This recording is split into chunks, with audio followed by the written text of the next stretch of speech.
In this lesson, we are going to look at how gift-free energy is related to enthalpy and how it's related to the temperatures as well as the entropy. So basically, if we are given this equation right here, how can we learn about the chemical equation or the chemical reaction? By just looking at the values of delta G, delta H, the temperature, or the delta S. But before we look at the equation, we need to realize or review some of the most important things about heat. Well, first of all, heat is represented by the letter Q, and heat is the transfer of energy.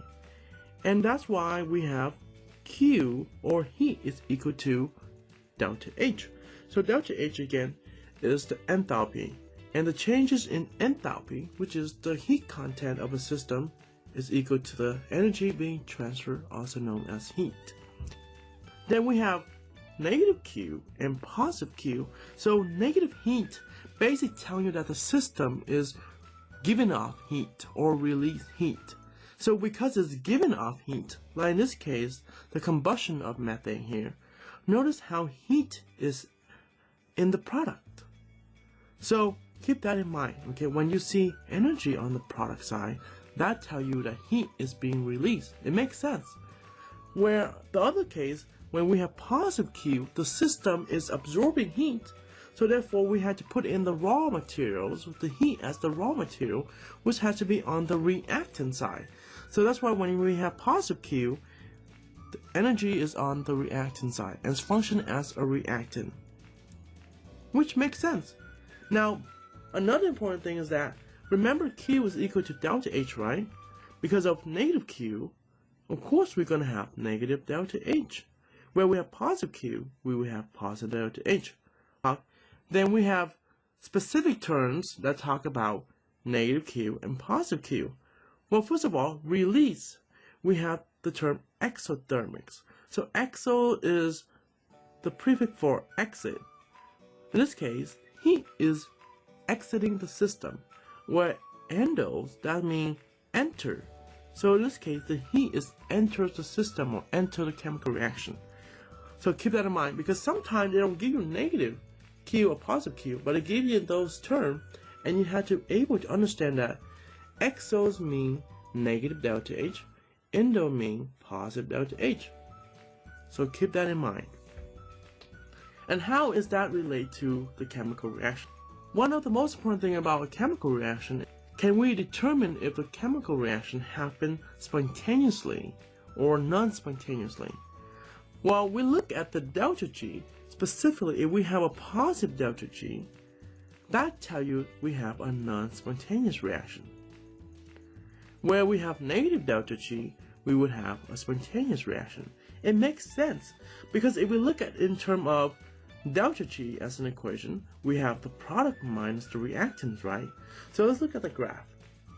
In order to have a positive delta G, we need to realize that this product right here must have a higher delta G. Now let's look at in terms of the equation for delta G. Well, first of all, we always have product minus reactant. In order for delta G to be positive, we need to realize that this number must be a lot greater than that number, right?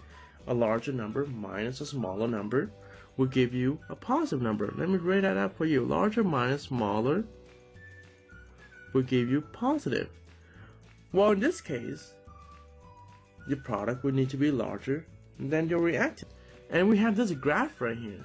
It tells you right away we have gift energy right there versus time, and you can tell that the product is always going from reaction to product. The product is a lot higher than the reactant. What does that mean? Energy is needed to add into the chemical reaction in order for this chemical reaction to occur. So that is a non-spontaneous reaction. Then we have another term for non-spontaneous reaction. That term is called endergonic. Think of the term endo right here, right? Where heat is entered the system. Think of ender in this case. Look what happened. Think again of the term enter. In this case, energy is added or enter the reaction, okay? So keep that in mind. Guess what happened in spontaneous reaction? What's the opposite of inorganic? We of course have exergonic.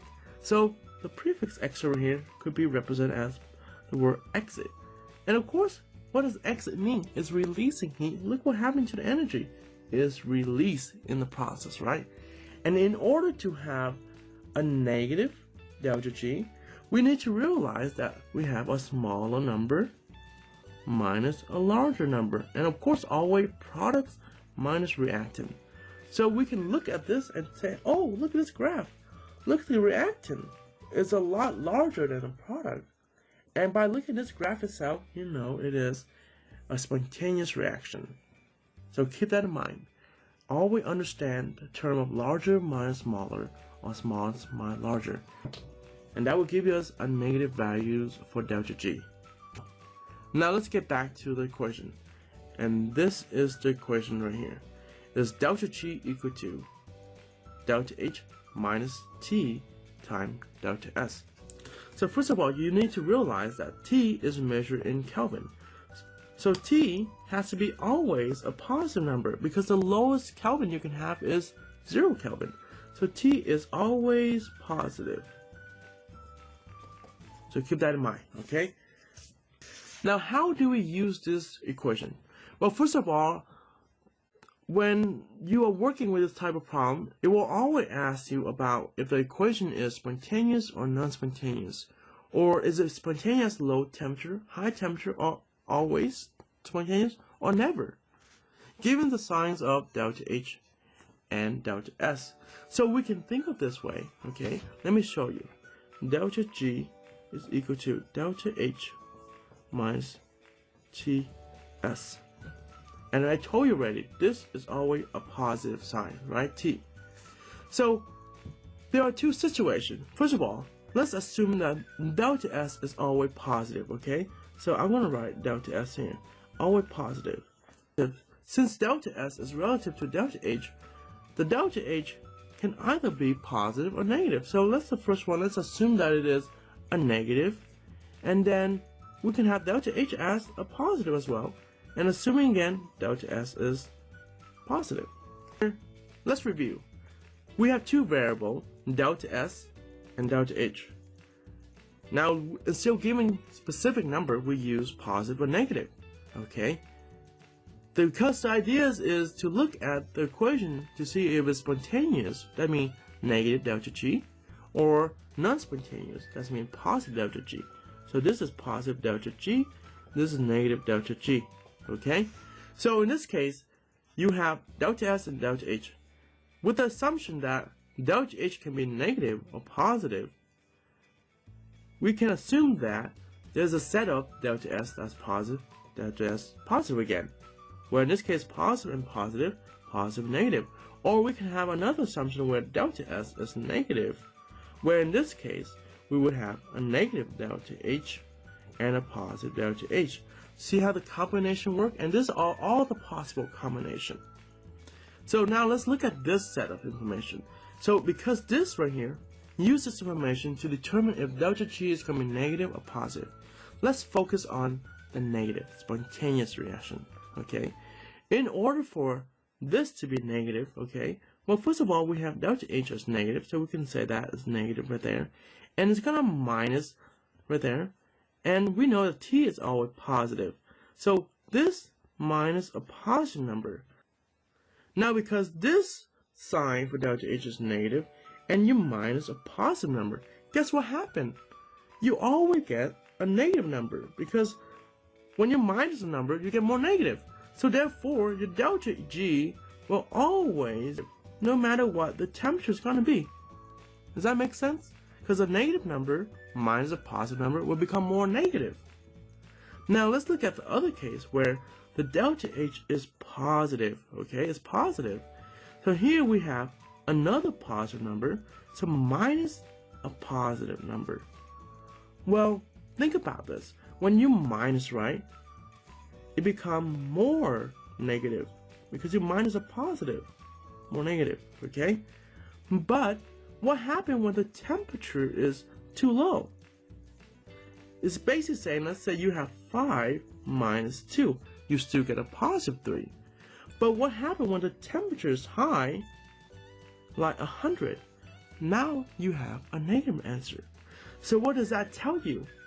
That tells you that the only way that this will have negative delta G is when we have a very high temperature. Okay, so it's only negative delta G when we have a high temperature. Because if we have a low temperature, you still have a larger number minus a smaller number. That will still give you a positive. So keep that in mind. And that's how you use this information. See how that works? So you can say that negative, this means spontaneous at high temperature only. Okay, now let's try this situation where we have a negative delta H, right, and minus a negative. But what happens when a negative minus a negative? What does it become? A positive, isn't that right? So what does that tell you? That tells you you're kind of adding a positive number, isn't it? So because if this number gets smaller, the overall will still be negative. But if this number gets really, really large, you're adding a positive number, guess what happened? It becomes positive. So you can tell that the only way that this becomes negative if the T is low. So low temperature. If you have a really high temperature, what does that tell you? You're adding a very positive number, even though this is negative. It doesn't matter. Because a negative add a larger positive, guess what's going to become? A positive, right? But where you have a negative adding a very small positive, guess what happened? You still a negative. And keep that in mind. Then we have a positive delta H versus a negative. Where in this case, when you have a positive, so we minus another minus. What does that mean? Well, when you minus the minus, you become add. So therefore, delta G will never become negative. So never negative delta G. And what does that mean? It is always non-spontaneous.